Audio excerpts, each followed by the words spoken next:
اسرائیل نے برادر ملک ایران کے خلاف کھلی جارحیت کی. ایران اسرائیل جنگ سے پیدا ہونے والی صورتحال تشویشناک ہے. وزیراعظم شہباز شریف کا وفاقی کابینہ کے اجلاس سے خطاب. کہا ایرانی صدر سے گفتگو میں پاکستان کی جانب سے مکمل یکجہتی کا اظہار کیا. عالمی برادری ایران اور اسرائیل میں فوری جنگ بندی کے لیے کردار ادا کرے. یہ جنگ نہ صرف خطے بلکہ دنیا کے لیے بھی انتہائی خطرناک ہے.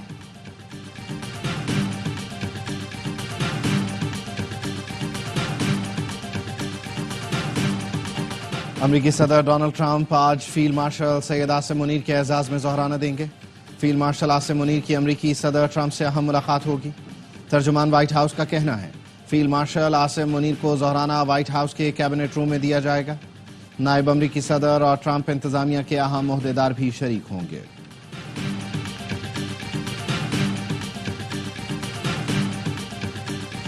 بھارت کی ہٹ دھرمی برقرار. پاک بھارت کشیدگی کم کرنے کے لیے امریکہ کی ثالثی قبول کرنے سے پھر انکار.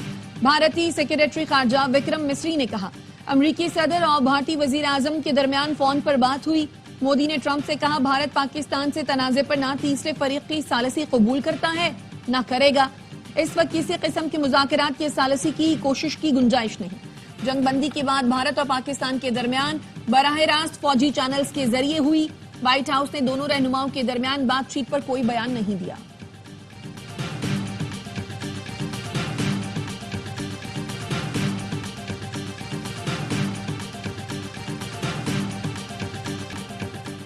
شہداء کے خون اور اپنی سرزمین پر حملے کو بھولیں گے نہ ہتھیار ڈالیں گے. اسرائیل نے بہت بڑی غلطی کی, سزا ضرور ملے گی. ایرانی سپریم لیڈر آیت اللہ علی خامنائی کہتے ہیں کسی بھی امریکی حملے کے سنگین ناقابل تلافی نتائج ہوں گے. پاسداران انقلاب کا اسرائیلی فضائی حدود پر کنٹرول حاصل کرنے کا دعویٰ. کہا فتح 1 میزائل اسرائیلی دفاعی نظام کے خاتمے کا آغاز ہے. ہم نے وسطی اور شمالی اسرائیل پر 20 کے قریب میزائل داغے. اسرائیلی دفاعی نظام کو نشانہ بنایا.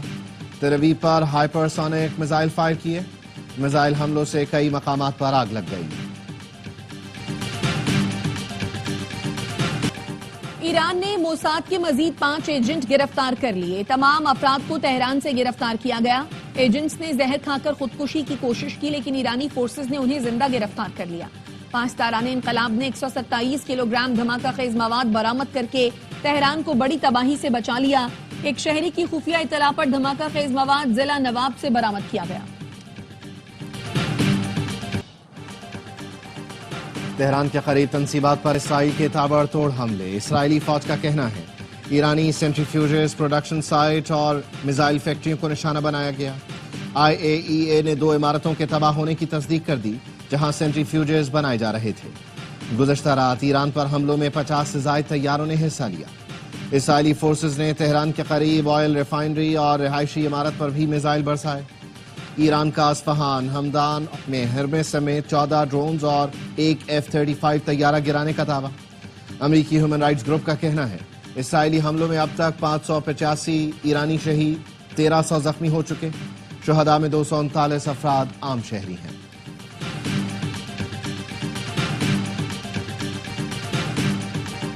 جنگ میں کسی کی شمولیت کے سنگین نتائج ہوں گے. ایرانی وزارت خارجہ کے ترجمان اسماعیل بقائی کی عرب نیوز سے گفتگو. کہا عرب ملکوں سمیت تمام اسلامی ملکوں کی جانب سے اسرائیلی حملوں کی مذمت کا خیر مقدم کرتے ہیں. ایران اپنا دفاع کر رہا ہے. برطانیہ، فرانس اور جرمنی اسرائیل کو جارحیت سے روکیں.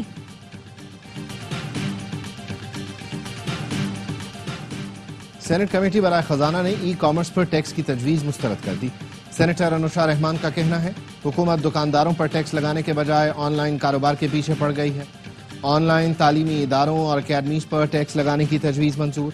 چیئرمین FBR کا کہنا تھا کوئی ٹیچر آن لائن کما رہا ہے تو ٹیکس ادا کرنا پڑے گا.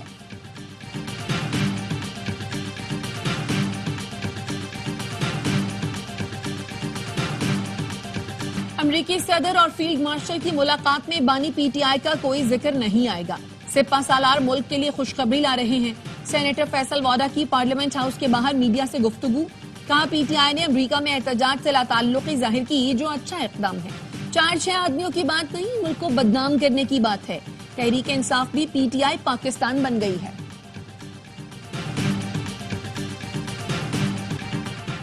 سولر پینل پر سیلز ٹیکس لگے گا. حکومت نے پیپلز پارٹی کی تجویز پر ٹیکس کی شرح 18 کے بجائے 10% کر دی.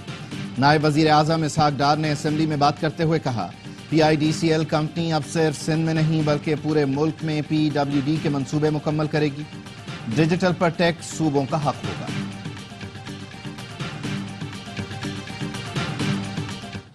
Let us all remember and remember well that the bar and the bench cannot, should not and will not be separated by any force, influence or order. بار اور بینچ کو کوئی علیحدہ نہیں کر سکتا. ہمارا ہر اقدام قانون کی حکمرانی کے لیے ہوگا. چیف جسٹس آف پاکستان یحییٰ آفریدی کا پشاور میں تقریب سے خطاب. کہا ہم اپنے بڑوں کو نہیں بھولے, نوجوانوں کو بھی بڑوں کو فالو کرنا ہوگا. نوجوان آگے آئیں اور ترقیاتی منصوبوں کو سپورٹ کریں.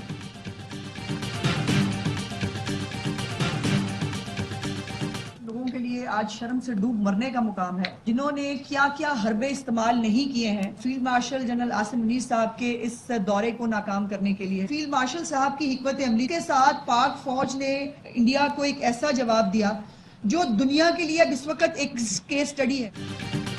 فیلڈ مارشل کا دورہ امریکہ ناکام بنانے کے لیے حربے استعمال کرنے والوں کے لیے شرم سے ڈوب مرنے کا مقام ہے. وزیر اطلاعات پنجاب عظمہ بخاری کہتی ہیں فیلڈ مارشل کی حکمت عملی سے پاک فوج نے بھارت کو منہ توڑ جواب دیا. ٹرمپ مودی کے بہت زیادہ قریب تھے جو آج پاکستان کی بات کر رہے ہیں. بجٹ برائے مالی سال 2025-26 کا جو کل تخمینہ ہے وہ 1028 ارب روپے ہے.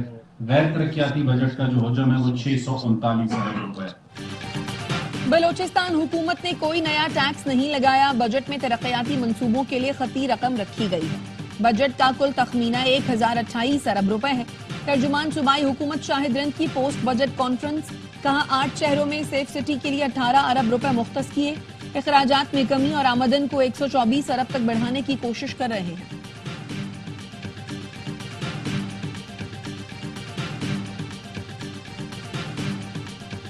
آئندہ مالی سال 2025-2026 کا ترقیاتی اور غیر ترقیاتی تخمینہ بجٹ کا حجم 310 ارب 20 کروڑ روپے رکھا گیا ہے. موجودہ حکومت نے 49 ارب کے ترقیاتی فنڈز اگلے مالی سال کے لیے مختص کر کے ترقی کی رفتار کو تیزی بخشی. آزاد کشمیر کا 310 ارب 20 کروڑ روپے کا بجٹ پیش کر دیا گیا.